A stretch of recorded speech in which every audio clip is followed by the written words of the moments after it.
A luxurious car drives along the mountain road. Inside there's a couple, a young beauty in a wedding dress and an older man. The girl is happy, having stolen his heart, while he has taken her away from all misfortunes into his secret world.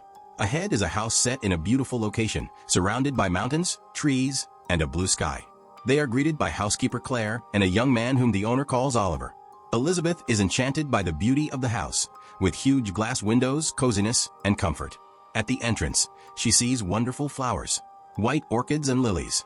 She realizes Oliver is blind. An evening dinner features a lavish table and well-trained servants, and a night of love follows. In the morning, her husband shows his young wife around the house, displaying its expensive decor, paintings, and precious art pieces. There is a luxurious wardrobe filled with fashionable outfits for her, a wonderful kitchen, and rooms more beautiful than the last. All the doors have biometric locks. In one corridor, Elizabeth sees a frosted glass door and asks Henry what lies beyond. Her husband replies that it is a place she must not enter. The girl protests, claiming she couldn't even if she wanted to. After all, there are locks everywhere. Henry explains that all the biometric scanners are set to the parameters of two people, hers and his. The next morning, Henry leaves. Elizabeth is sad, as it is their honeymoon. She swims in the pool and wanders around the house. Elizabeth asks Claire how long she has worked there and, feeling shy, inquires why such a prominent scholar as Henry married someone as ordinary as her. But the woman does not answer. Elizabeth spends the day reading, trying on outfits and jewelry, and dancing before the mirror. In the evening, she sees Claire and Oliver leaving the house. At night, insomnia torments her. She leaves her room and wanders through the house, unknowingly arriving at the forbidden room. Curiosity overcomes common sense, and Elizabeth steps inside. Behind the door is a room resembling a laboratory, with sensors and devices surrounding her. Elizabeth presses a button on a panel, and suddenly a door opens, revealing a glass capsule containing the body of a young woman with a tube in her mouth. It appears she is sleeping. Terrified, Elizabeth runs away, knocking over a table and cutting her finger on the glass. In the morning, Henry arrives. He plays the piano for Elizabeth, but quickly notices her distracted thoughts. He sees her bandaged finger and asks what happened. Elizabeth excuses herself, claiming she is clumsy. Henry calmly retorts that she lies so well it's frightening. Elizabeth is hurt. Her husband has easily uncovered her deception. At night, Elizabeth pretends to sleep. She hears Henry heading for the forbidden room and stealthily follows him. Suddenly, Henry emerges from the darkness. He accuses Elizabeth of disobedience. The girl tries to defend herself, claiming she saw nothing forbidden. But Henry explains that the fact of her disobedience is what matters. Frightened, Elizabeth tries to flee, but finds all the doors locked. Henry relentlessly follows her. He catches up to her on the stairs, grabs her leg, and throws her down. Then he strikes her with a metal poker. In the next scene, Henry, Claire, and Oliver dig a grave on the lawn and lower Elizabeth's body into it. After the funeral, they sit at the table. Claire asks to say that it is all over, but Henry replies that it is not the end. 6 weeks later, Henry brings in a double of Elizabeth. The same conversations, the same actions. Again, Henry asks her not to enter the forbidden room. Elizabeth promises to comply. They love each other again while Claire watches them from the shadows. At night, Elizabeth cannot sleep. She walks around the house and finds Claire sitting in the kitchen. Elizabeth strikes up a conversation with her, filled with curiosity. As one question leads to another, Claire tries to warn Elizabeth about something, but Henry walks in and takes his wife to the bedroom. In the morning, Henry leaves, asking Elizabeth to be a good girl. She wanders through the house, calling for Claire or Oliver, but no one responds. Bored, she again tries on clothes and jewelry, swims in the pool at night, and plays the piano in the living room. The forbidden room becomes a magnet, and Elizabeth enters it, only to scream and run out. That night, she dreams a nightmare where the girl from the glass capsule, looking just like her, emerges from her sarcophagus and comes to her room. Meanwhile, Henry arrives, noticing that his wife is frightened. Elizabeth retreats to the bathroom, but Henry realizes she has disobeyed him. He bursts in, grabs her, and begins to choke her, but she kicks him in the face and escapes. Henry chases her throughout the house. In the kitchen, Elizabeth arms herself with knives, while Henry grabs a tampon soaked in ether. He sits at the piano and begins to play. Elizabeth relaxes hearing the music, but it is a trap. A record plays while Henry stealthily approaches her hiding spot. He grabs Elizabeth and presses the tampon to her face. It seems the game is lost, but in a final move, Elizabeth plunges a knife into him. The couple lies on the floor in a pool of blood. Elizabeth regains consciousness. Henry is dead. She cleans up the blood from the floor and tidies the kitchen, wrapping Henry's body in fabric. She loads it into the elevator, then cleans herself up. She throws away her wedding ring and burns her bloodstained clothes. The woman calls for emergency services, but she doesn't know her address. At that moment, Elizabeth sees Claire and Oliver and pretends everything is fine. Seeing the live and unharmed Elizabeth, the couple is shocked. Elizabeth claims Henry is resting upstairs.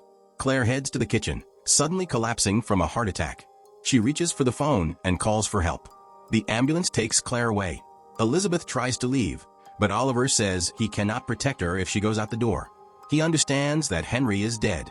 Frightened, Elizabeth tries to explain that it was self-defense. Oliver reassures her that he hated Henry too and will help her get rid of the body. The young man asks what she remembers from her childhood. She responds that she was in the hospital for a long time after her parents died in a car accident and grew up in an orphanage. Oliver shows her a nearby house, saying that's where they live together. Claire knows better because she worked with her. Elizabeth asks who she is. Oliver reveals that she is one of 6 clones of Henry's wife, number 5. The girl is in shock, experiencing true panic. She wants to return to her honeymoon. Oliver advises Elizabeth to get as far away as possible. She can take money from the safe. The girl goes to her room to pack her things. Oliver enters, with Claire's diary in his hands. He asks her to read it. While she tries to decipher the handwriting, Oliver locks the doors. Elizabeth doesn't understand what's happening. She asks to be let out, but Oliver is unyielding. In despair, Elizabeth begins to read Claire's diary. She learns that Claire received an invitation from Henry to work with him because she was a prominent geneticist. When she arrived at the scientist's house, she met Oliver, but when she learned what she would be doing, she became frightened as she found herself in the midst of a tragic love story, one that was inexplicable, unpleasant, and impossible. Henry revealed that his wife died shortly after giving birth to Oliver from a very rare disease. Her genes had suddenly and severely degenerated. The grief-stricken husband cloned her cells and created 6 copies, but the disease manifested in them as well. To buy time, Henry built cryogenic chambers and placed the bodies in stasis. By the time Claire joined the project, only 4 remained. She began working and decoded the disease's gene. Meanwhile, Henry recorded messages and played music for the subjects. He hoped this would form their memories. However, the latest Elizabeth remembered nothing beyond a few seconds, suffering because she lacked a real inner world. The constant tension in her consciousness became too complex for her body to handle. One day, she entered the lab and fled in horror. The police found her and brought her to Henry's house, where Claire recognized her as her ailing niece. The strange accusations from the girl were dismissed as a mental disorder. Elizabeth is distracted from reading when Oliver enters. He brings dinner and asks her to behave, but Elizabeth attacks him, demanding the code to the door. Oliver gives it. The girl heads to the lab, where she sees Oliver working on the body of the latest 6 Elizabeth.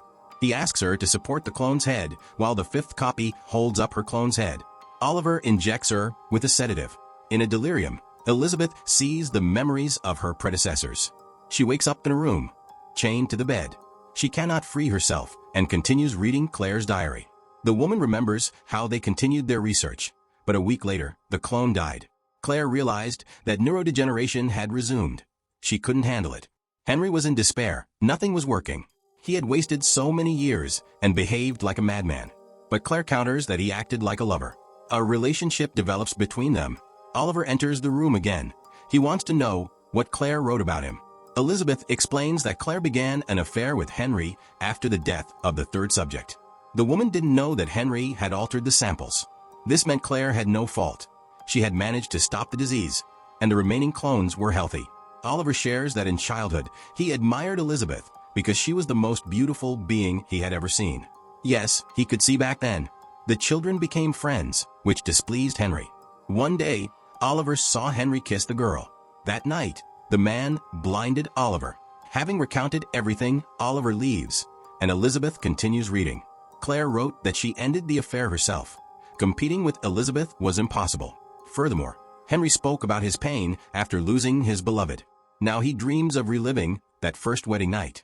Claire did not find any records of Elizabeth giving birth and realized that Oliver was not Henry's son. He was Henry himself. He created him because he feared Elizabeth would not want his current self. In the morning, Elizabeth wakes up to the feel of scissors against her neck. Oliver demands she tell him what Claire wrote about him in the diary. Elizabeth admits that Claire considered him a clone of Henry. But that is not true. Henry showed a birth certificate, so Oliver is not Henry. Elizabeth asks if he loves her and invites him to touch her. She removes her pants and beckons him closer. Oliver cannot resist temptation and approaches. He embraces Elizabeth, but the girl throws him to the floor and chokes him with the chain. She has to give him the keys to the shackles and reveal the real code to the door. Just then, another Elizabeth enters the room, aiming a gun. The girls stare at each other. They are identical. Oliver tries to convince the new Elizabeth that the one in the room is sick, that she is an imposter and their enemy. The fifth Elizabeth argues that this is not true. They are hostages, and she just wants to leave. Obeying Oliver, the sixth Elizabeth orders the other to lie on the floor, but the fifth Elizabeth shields Oliver. When the sixth finally fires, the bullet kills Oliver and wounds the fifth clone. She tries to escape while the sixth clone weeps over Oliver. The injured Elizabeth exits the house. In her mind, all the visions and images that passed before her merge together. A gunshot rings out. The last Elizabeth kills her double. The final breath and last vision, herself leaning close to her face. Morning comes. The last clone reads Claire's diary. Henry transfers all his possessions to Claire. Now she can continue her research. The man states that he never intended to kill the one he had wanted to resurrect all his life. It just happened. She died, and now she brings him joy by dying again and again, and no one needs to know about it. These versions are not his Elizabeth. Only by destroying them does he feel that they are real, and Henry will do everything to put an end to this. Elizabeth finishes reading. She sees a taxi pull up to the house from which Claire exits. They meet at the door. Elizabeth leaves everything to Claire, for she deserves it. Elizabeth walks down the road, leaving behind all that is terrifying and incomprehensible. All her life, she dreamed of a wonderful man. She stole his heart, and he stole her from all misfortunes into his secret world. But she no longer sleeps.